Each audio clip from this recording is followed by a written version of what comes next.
I had just closed my laptop when my phone lit up with my mother's name. I almost let it ring. Calls from Judith Whitmore rarely came without a reason, and that reason was never just to ask how I was doing. "Lauren," she said, her voice carefully warm. "I hope I'm not catching you at a bad time." "You're fine," I replied, even though we both knew that wasn't the point. She took a breath, the kind she always took before delivering something unpleasant in a pleasant tone. "Your father and I are finalizing the plans for our anniversary dinner. 35 years? Can you believe it? That's a long time," I said. "Where are you having it?" There was a pause. Short, but practiced. "In Manhattan. A small place. Very intimate." I waited. "That's actually why I'm calling." She continued. "The restaurant has limited seating. Things filled up quickly. Family, a few close friends. There just isn't room." I felt the words land, one by one. "So I'm not invited." "It's not personal," she said immediately. "I knew you'd understand. You're always so busy anyway." Busy. That was the word she used when she needed an explanation that wouldn't invite argument. "Right," I said. "Of course." "Good," she replied, relief slipping into her voice. "I knew I could count on you." We said goodbye. She hung up smiling. I stared at my phone, thinking about the automatic mortgage payment scheduled to leave my account the next morning, like it had every month for more than 4 years. This is an original story written by the author of the Family Afterlight channel, built from familiar social issues with the purpose of helping viewers reflect, heal, and draw meaningful lessons. The content is not intended to depict any real individual. My name is Lauren Whitmore. I am 35 years old, and I work in compliance. My job is to notice risks before they become disasters. At home, I had spent years doing the opposite, telling myself that silence was stability and sacrifice was love. I had paid $2,480 every month so my parents could stay in the house they loved. I had never asked for my name on anything. I had never asked for thanks. I only asked to belong. If this sounds familiar, stay with me. What happened after that call changed the way I understand family, loyalty, and the quiet deals we make to feel chosen. I set my phone down and went to make dinner, telling myself it was just one night, just one dinner. And yet, something in me already knew that this had been decided long before anyone talked about seating. I told myself I wouldn't think about the dinner. I reheated leftovers, answered a few emails, and tried to treat the evening like any other. Around 9, my phone buzzed on the counter. Brianna's name flashed across the screen. I didn't open it right away. Brianna never texted unless she wanted something or wanted to be seen wanting nothing. When I finally tapped the notification, it wasn't a message. It was a post. The photo loaded slowly. A long table, white tablecloths, glasses raised. My parents stood in the center, my mother's hand resting on my father's arm, both of them smiling in that way people do when they believe they look exactly how they should. Brianna was beside them, her head tilted just enough to look effortless. Around them were cousins, neighbors, people I barely recognized. I read the caption twice. Family only. Grateful we could all be together. My chest tightened, not because I wasn't there, but because the lie had been so casual. I scrolled through the comments. Beautiful night. What a lovely family. So happy for you all. My mother had replied to nearly every one. Heart emojis stacked like proof. I typed Brianna's name into the comment box and erased it. Then I typed something else. Looks beautiful. I wrote, I'll stop covering the mortgage starting this month. I stared at the words for a few seconds. They weren't dramatic. They weren't cruel. They were simply true. I pressed post. 5 minutes passed. Then the post vanished. My phone started ringing. I didn't answer the first call, or the second.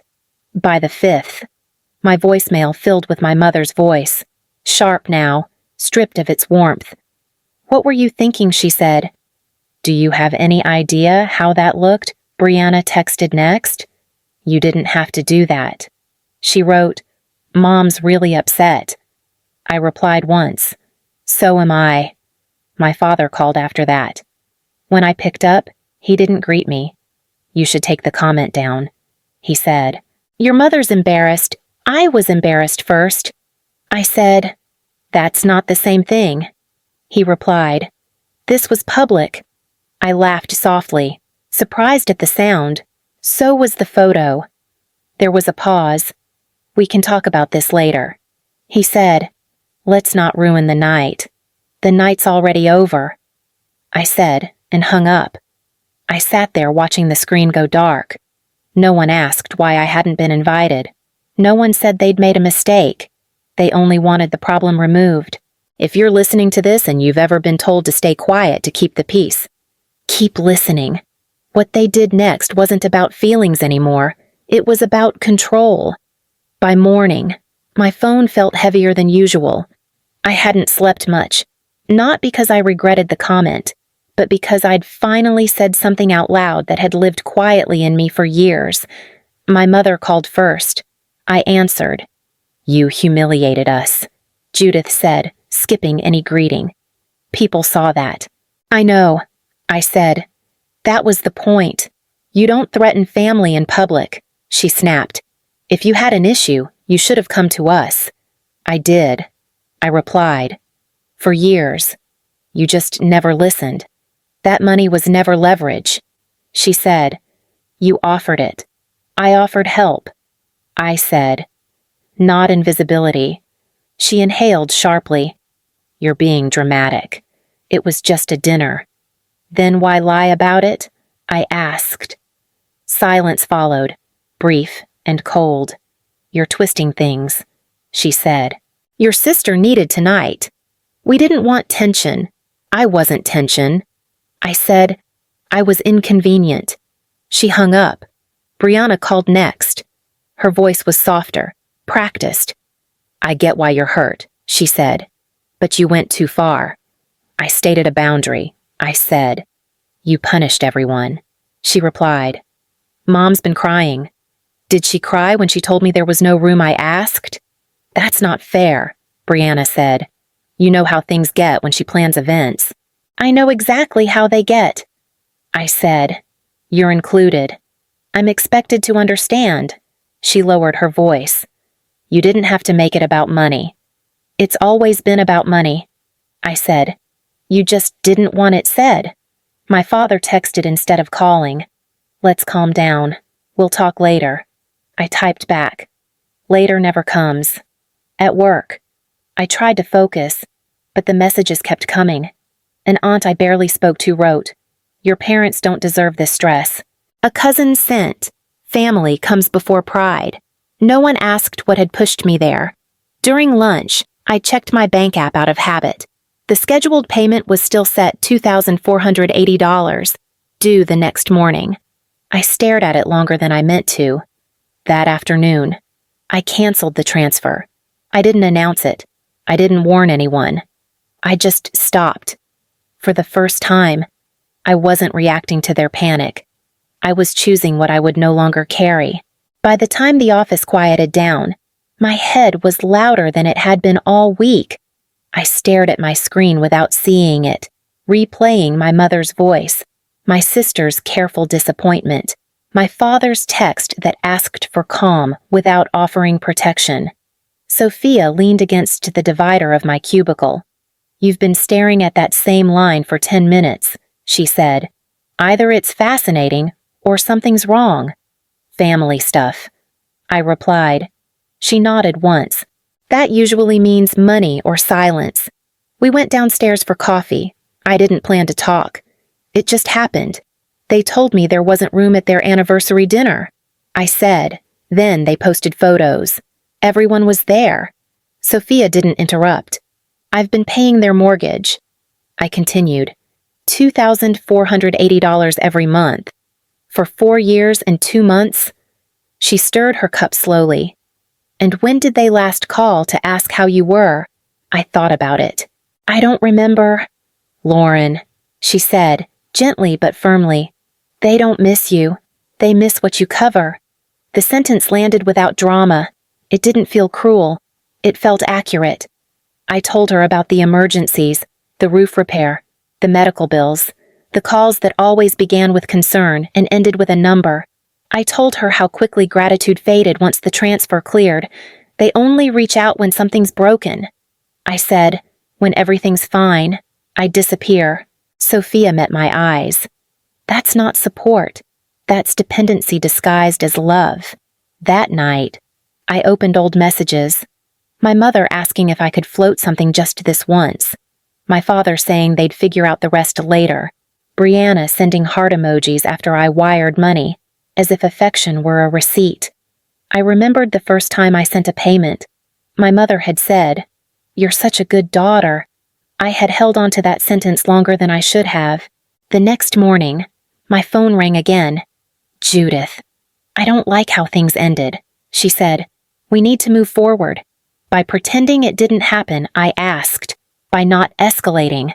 She replied, "This doesn't have to be a big thing. It already is." I said, "You just don't want it named." There was a pause. "We're under a lot of stress," she said. "Your father's been worried sick. I've been worried for years." I replied, "I just did it quietly." Her tone sharpened. "You're making this about yourself." "I always was." I said, "I just stopped hiding it." She ended the call. Later that afternoon, an email came through from my mother. Subject line, quick form. The message was short. "The bank needs a routine document signed to keep everything smooth." I replied once. "Send me a copy." Minutes passed. Then another message. "It's standard. You don't need to overthink it. I won't sign what I can't read." I wrote. There was no response. For the first time, I understood the shape of the pattern. When I gave without question, I was family. When I asked for clarity, I became difficult. I closed my email and sat back, aware that whatever came next would not be accidental. The silence that followed my refusal felt intentional, not calm, calculated. My mother didn't call for 3 days. Neither did my father. Brianna didn't text. The quiet wasn't peace. It was pressure, the kind meant to make you doubt yourself. On the 4th day, Judith called again. "I don't understand why you're being so difficult," she said. "It's a routine document. The bank just wants continuity." "Continuity of what I asked." "Our arrangement," she replied. "The way things have always worked. I asked to see it." I said, "That's not difficult. You're reading too much into this." She said, "Your father and I are handling enough already. Then you won't mind sending it." I said. Her voice tightened. "Lauren, don't do this. Do what I asked. Protect myself." She sighed, long and practiced. "You've changed." "No," I said. I stopped filling in the blanks. That night, Brianna called. She skipped the pleasantries. "Mom's really upset," she said. "You're making things worse." I asked for a document. I said, "That's all." "You know how she is." Brianna replied, "She hates feeling questioned." "I'm not questioning her." I said, "I'm questioning the bank." Brianna hesitated. "Why now?" "Because I said no." I said, "And suddenly, I'm a problem." She exhaled sharply. "You're overthinking this. Just sign it and we can all move on." "I'm not signing anything I haven't read." I said. There was a pause. "So you don't trust us, I trust patterns." I replied, "And this one doesn't feel right." She ended the call without saying goodbye. 2 days later, another email arrived. Same subject line, same urgency, still no attachment. I forwarded it to my personal account and marked it unread. At work, I found myself checking my credit alerts more often than usual. Nothing had changed. Not yet. That evening, my father finally called. "Your mother's worried," he said. "She thinks you're pulling away." I already did. I said, "I just stopped pretending. We're family," he said. "We don't need contracts between us. That's exactly when we do." I replied. He was quiet for a moment. You're making this bigger than it needs to be. I didn't make it big. I said, I made it clear. After we hung up, I sat with my laptop open, reviewing old emails, old confirmations, old access permissions I had never bothered to close. I could see the outline of my own mistake now, not trust, but assumption. I didn't know what they were planning. I only knew that the moment I stopped complying, something shifted, and whatever they did next would not require my consent. The envelope was thicker than the others, heavier in my hand before I even opened it. It came from the bank my parents had used for years, the one I had sent payments to every month without ever stepping inside. I stood in my kitchen, reading the first line twice before the words settled. Refinance confirmation. My name appeared beneath it, not as a courtesy, not as a contact, as a guarantor. I sat down slowly, the letter trembling between my fingers. The amount jumped out next. $412,000. Adjustable rate, effective date listed from 2 months earlier. I hadn't signed anything. I knew that with the kind of certainty that comes from muscle memory. I called the number on the letter immediately. After 2 transfers, a man answered. Kevin O'Neill, he said. Account services. My name is Lauren Whitmore. I said, I'm calling about a refinance I didn't authorize. There was a brief pause. I see the account, he said carefully. What seems to be the issue? The issue is that my name is on a loan I never agreed to, I said. He hesitated again, the sound of typing filling the silence. The refinance was completed in July, he said. Digital authorization was provided. Everything cleared. I did not provide it. I said, Can you tell me how it was signed? Through an existing payment portal. He replied. Credentials on file. 2-step verification completed. From where I asked. Another pause. From the primary residence, he said. The same address associated with the original mortgage. My chest tightened. So, from my parents' house? Yes, he said. That's correct. I closed my eyes. I need copies of everything. I said, every document, every timestamp. I can release that with a formal request, he said. But if you're alleging unauthorized use, we'll need to open a review. Open it, I said. When I hung up, my phone rang almost immediately. Judith, why is the bank calling? She asked, her voice tight. They said something about questions. You refinanced the house, I said, with my name. We did what we had to, she replied. It was temporary. You used my authorization, I said, without telling me. We didn't think you'd react like this, she said. We were protecting the family. You put me at risk, I said. She lowered her voice. You've always taken care of things. This is no different. It is, I said. This time you didn't ask. She hung up. I stood there staring at the letter, every line now sharp with meaning, the dates, the approvals, the way my trust had been repurposed into leverage. I opened my laptop and searched my email. Buried between work alerts and newsletters was a message I had ignored weeks ago. Refinance notice, attachment included. They hadn't hidden it well. They hadn't needed to. They had counted on me not looking. For the first time, the truth was clear. I hadn't been supporting my family. I had been underwriting their decisions. And the moment I stopped complying, they had moved forward without me, convinced that my silence was still guaranteed. I didn't call my parents back. I didn't answer Brianna's texts. Instead, I called Patrick Sloan. His office receptionist transferred me without questions, as if my voice already carried enough urgency. Patrick listened without interrupting while I explained the refinance, the reused credentials, the approvals that came from an address that wasn't mine. When I finished, he said one sentence. This is not a misunderstanding. He spread the documents across his desk, reading silently. I watched his eyes pause on the authorization page, then move again. They reused your digital access, he said. That alone is a problem. But the timing tells me more. What timing, I asked? You refused to sign anything, he said. And within days, they moved forward without you.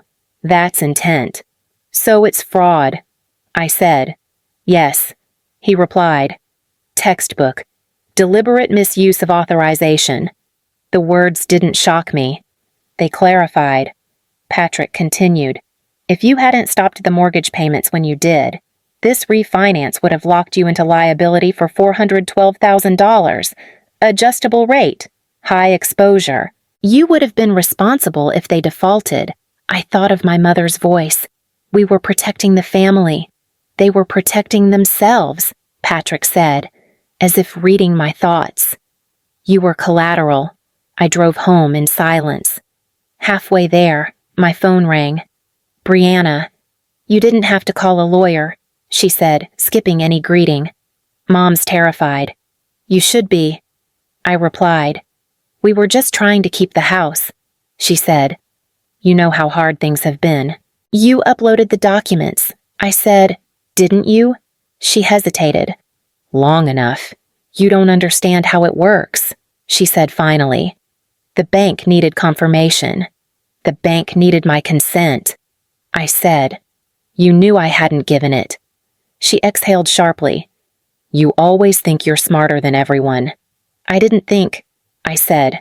I checked. Judith called next. We need to talk. She said. This has gone too far. It went too far when you used my name. I replied. You're tearing this family apart, she said.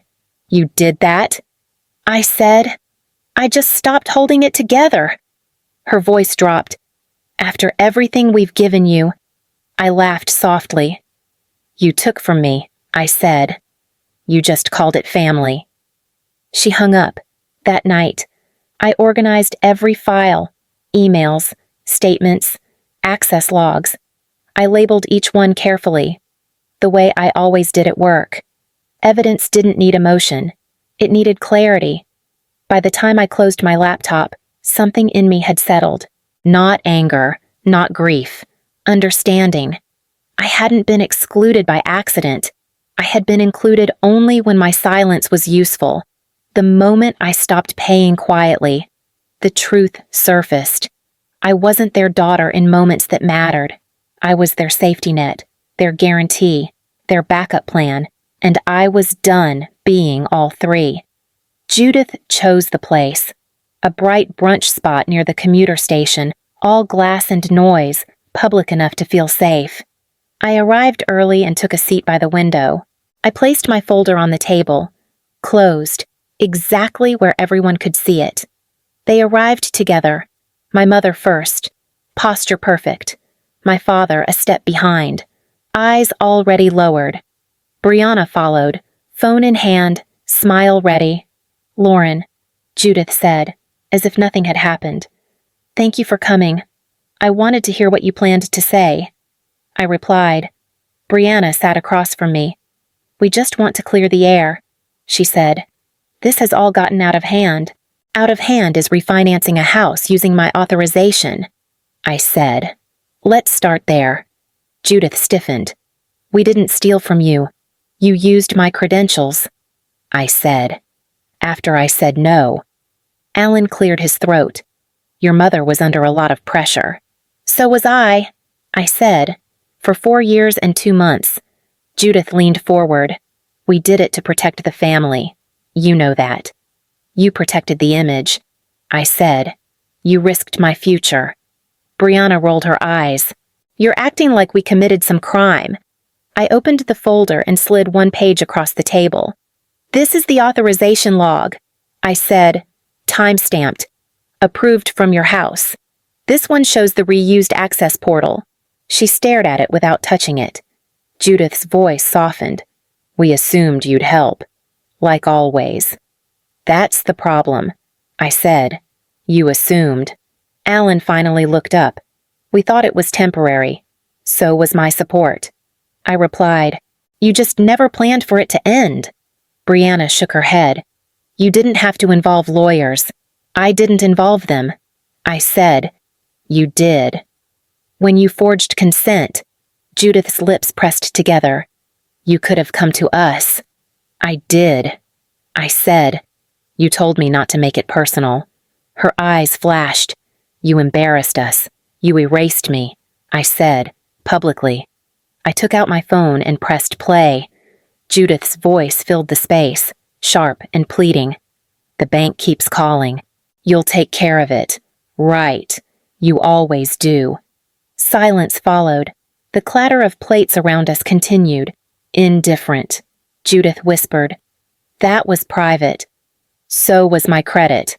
I replied. Brianna stood abruptly. You're enjoying this. I'm ending it. I said. I gathered the papers. My name is being removed from the loan. All financial support ends today. The bank and the court will handle the rest. Judith reached for my hand. I pulled back. You didn't have to let it get this far, she said. I didn't? I replied. You did. I placed cash on the table, enough to cover my meal, and stood. As I walked away, no one followed me. No one called my name. Behind me, they stayed seated, surrounded by people, suddenly very small. Outside, my phone vibrated once. A message from Patrick. The freeze is in place. I kept walking, my steps steady. The weight I'd carried for years finally left behind on a table I no longer needed to sit at. The first call came a week later. I didn't answer it. The second came from my father. His voice sounded smaller than I remembered. The bank says the account is frozen, he said. Your mother's upset. I know. I replied. They're talking about foreclosure, he added, as if saying it softly might change the meaning. That's between you and them now, I said. He didn't argue. He never did. When the line went quiet, I realized that silence had finally reached the person it always protected. A month later, Brianna left a voicemail. You didn't have to let it end like this, she said. We could have fixed it. I listened once. I didn't save it. Judith called after that. Her tone had changed. Not apologetic. Careful. We lost the house, she said. After everything we built, you built it on my credit. I said. I just stopped holding it up. She inhaled sharply. You always were dramatic. And you always called it love. I replied. I moved 2 weeks later. A smaller place in New Haven. Nothing impressive. Nothing borrowed. The landlord handed me the keys and said, You're all set. I believed him. Patrick emailed the final confirmation shortly after. My name was removed from the loan. Liability reassigned. Case closed. He added one line at the end. You did the right thing. I didn't forward it to anyone. One evening, I opened the old family group chat. The last message was months old. A photo from the anniversary dinner. Smiling faces. Perfect lighting. I scrolled past it and deleted the thread. Not out of anger. Out of accuracy. If you're still here with me, if this story sounds uncomfortably familiar, you're not alone. Some families don't collapse loudly. They unravel when the person holding everything together finally lets go. If this chapter touched something in you, stay connected. Stories like this are told so no one has to feel invisible in silence. The night settled around the apartment. No notifications, no requests, no emergencies waiting to be solved. I made tea and sat at the table I had chosen, in a space that belonged only to me. I didn't lose my family. I stopped financing a lie. And the quiet that followed wasn't empty. It was honest.